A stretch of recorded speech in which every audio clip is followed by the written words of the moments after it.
in your budget development for the following year, we know we don't have to put as much money here, but we may want to put it there. Or we can realize it over a 3-year period if you budget correctly for it.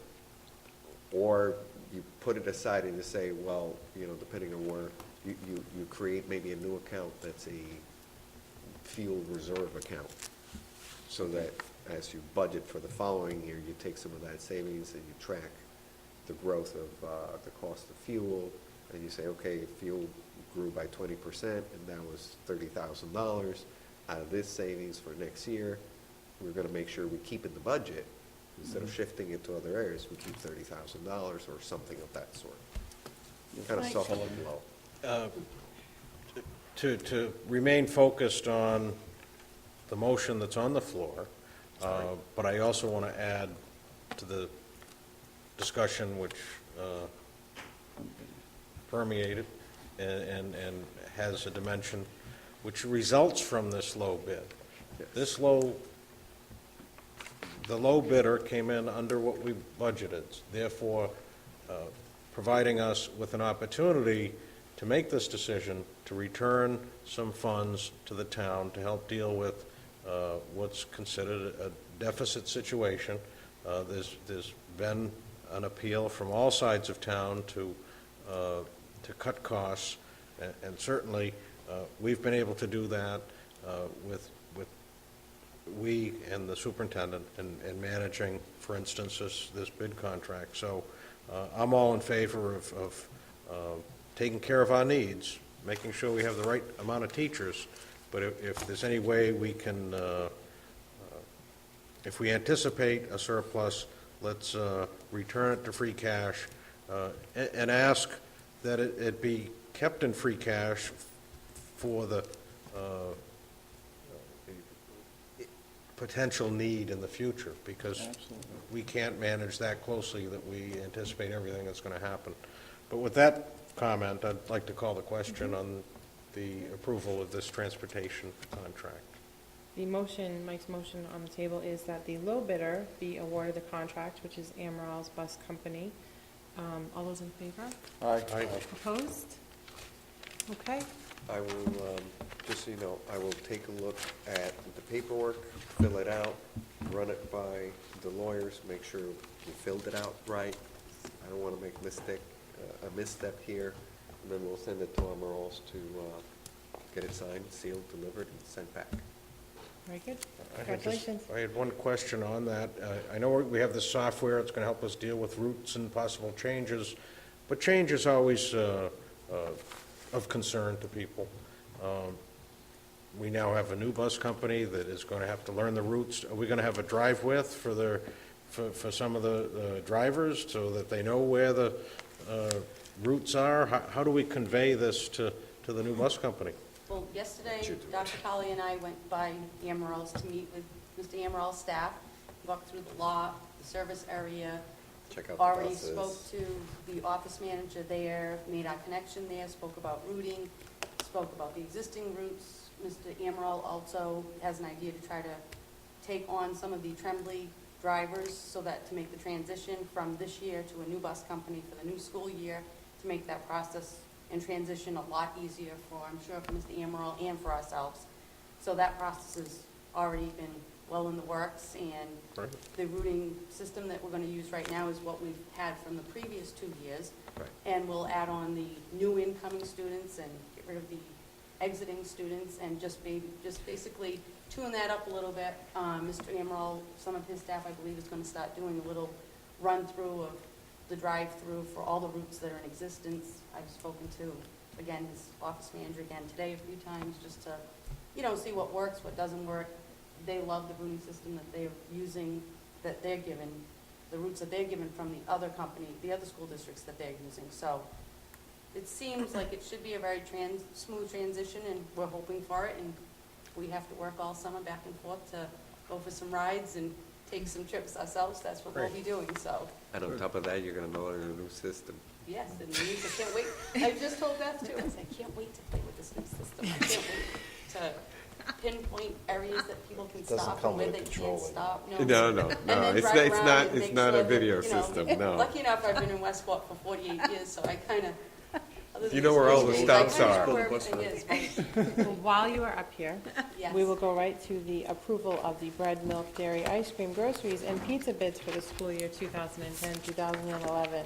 We will jump right into Yeah. that. Before we even get started, with that, I just wanted to mention Yeah. something Thank you. about I'm the, going to have to excuse myself for the balance of the meeting. Thank you. You're lucky, it's Thank you, hot Maggie. here. is, Maybe he'll go to another just as hot meeting. Bye, Mike. oh boy. That came from the technology director, not me. Free and reduced, I just wanted to mention that a little bit just because we were talking about it earlier. When I first came, it was 21%. We got it up to 22% this past year.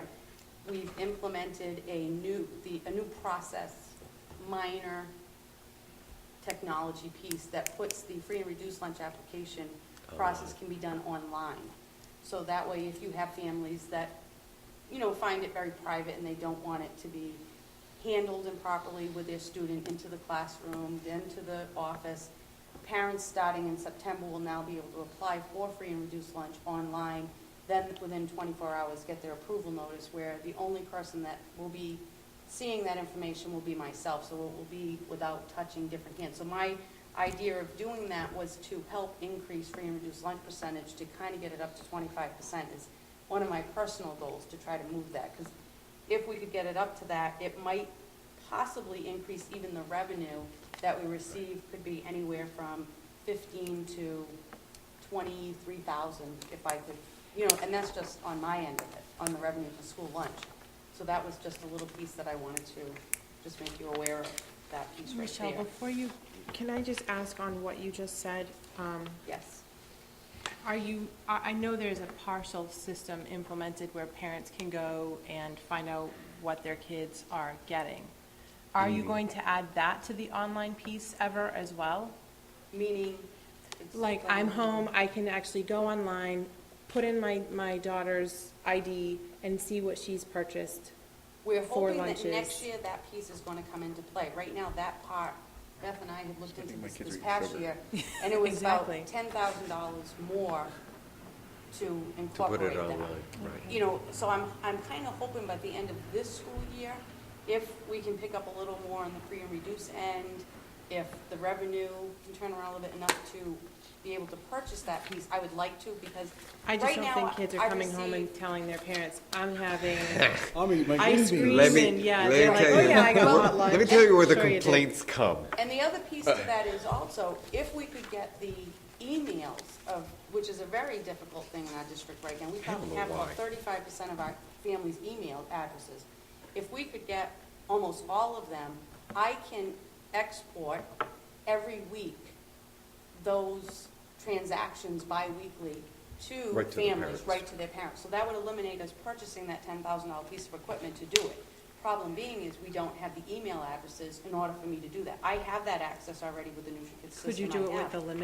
the limit, if, I maybe could. that would be a selling point to parents. If you provide me with your email, You I- get, you right get now, a, when you get a parents call, personalized The first thing I report. do when they say, Ice you know, cream, ice cream, Johnny's ice cream, having, ice cream. you know, I'm spending $5 a day on lunch, can you tell me what he's purchasing?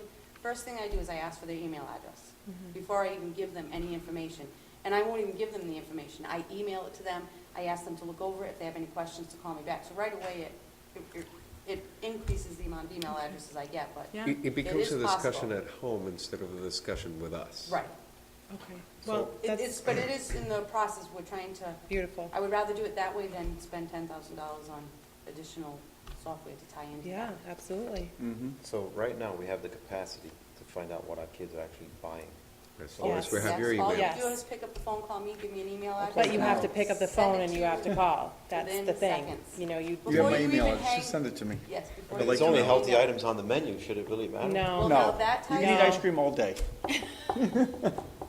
That ties Tony, into another piece. Give us your email, you'll know It'll exactly what work. your kids are eating. That ties into another piece of awarding my bids. That's just something I want to look down the road to, because the USDA is changing The in regulations. 2012 their requirements, which will increase fruits and vegetables. It's going to decrease milk by 2 ounces, and it's also going to decrease protein by 2 ounces. Their idea is to get more fruits and vegetables on the table, less protein. I don't firmly agree with the whole process, because I don't feel that school lunch is the only thing that causes obesity, No. but a lot of people do. But the fact being with that is that at some point in the year 2000 is going to also increase the cost of food, because what we pay right now for fresh fruits and vegetables is astronomical. Yes. Just for a case of tomatoes, we went from paying $23 a case to $53 a case when there was this Wow. drought and whatnot going on over the last few months. So that in itself is going to cause a huge Shift. piece of weight on the food service. You know, we're You charging put a garden next to the $1.75. tennis complex. Well, we wanted to do that at the Macomb School. The problem with that is the manpower to maintain it, pick it, clean it properly to the DESC and USDA standards, and then serve it on the table. So I thought of that. And a lot of it, unfortunately, because I've seen other systems try that approach to have like a community garden at the school type of an approach. The problem that most districts run into is summertime. And when the kids are gone all summer, That's it's when they usually the need- right. best growing season. And if you don't have neither the staff nor the kids nor the parents, because the kids are not there, it really turns into a nightmare in terms of trying to keep the gardens clean, keep it watered, and keep it picked. We're a farming community. I mean, it's not like we're in Fall River. We're a community that we should be able to grow some produce. Oh, Right. our Few months out of soils, the year. our soils are some of the best in It the just Except for the whole. it's PCBs. time Other of than year that, we do makes it pretty well. difficult. That's only, we're not gonna plant it under the windows. Window plants. Okay, so for bread So- products. Yes, so for bread, we had 3 vendors come in, Fantini's from Haverhill, Gold Medal of Fall River, and Homestead Bakery. It was a very close tie between Gold Medal and Homestead, who is our existing bread company right now. We ended up, in order to be able to get an idea of who best fit into winning the bids, we actually went with Gold Medal because we did a 5-week comparison of what a 5-week looks like for us and how much we what the amount that we purchased. It's that. And so we ended up, but we're recommending that Gold Medal receive that bid.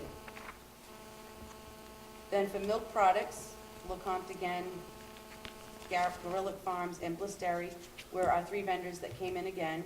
LeCompte has gone up a little bit from last year, but they still came in as the lowest bidder of the 3.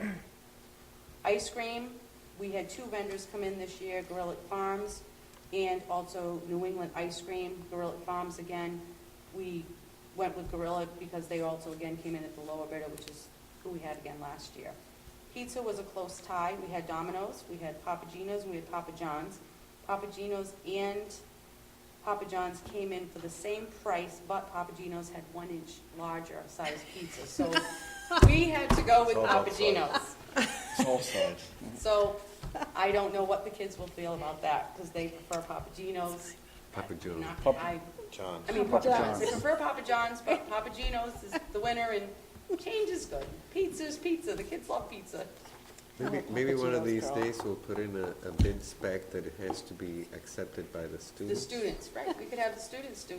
Taste test. They Oh, grab it all the oh, time in the taste test. cafeteria. What pizza? Already this year, they already know the That we process, go out, and they're yeah, that already we, grabbing me going. they know more about bid process because of the Hey, lunch pizza than lady, what anything kind of else. pizza are we getting this year? Lunch lady. lady. Who's giving us pizza this year? And for groceries. And for groceries, it's the same 4 vendors that we get every year. What happens is they submit, we get certain items from certain vendors, so we pick and choose the lowest of certain items that we're using regularly through the year.